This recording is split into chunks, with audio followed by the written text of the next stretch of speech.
Bonjour, bonsoir. Donc, dans ce projet, je traite de l'omniprésence d'un être cher même après sa perte. Donc ici la chambre qui est pour moi l'espace le plus intime. Pour commencer ce projet, j'ai fait des acryliques de visage assez fragmentés, plus ou moins abstraits. Et je me suis ensuite demandé comment cette peinture pouvait investir un espace plus grand, donc en l'occurrence la chambre.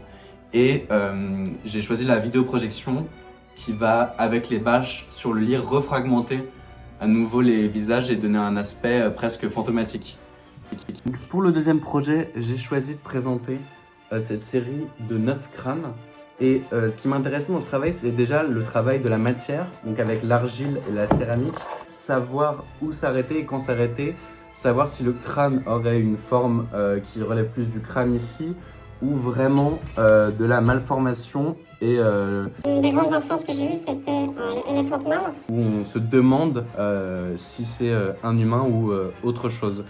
Donc à une plus petite échelle, en les regroupant tous, on a du mal à différencier l'un de l'autre, savoir combien il y a de crânes, si c'est un crâne ou juste une partie d'un autre, une excroissance. C'était vraiment cette confusion qui m'intéressait.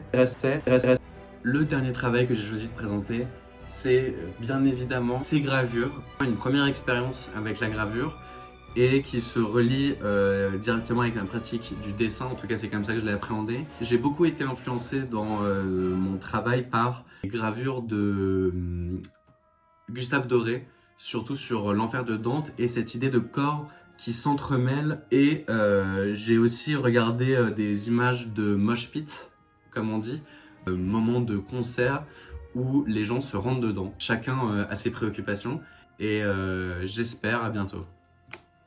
Bien.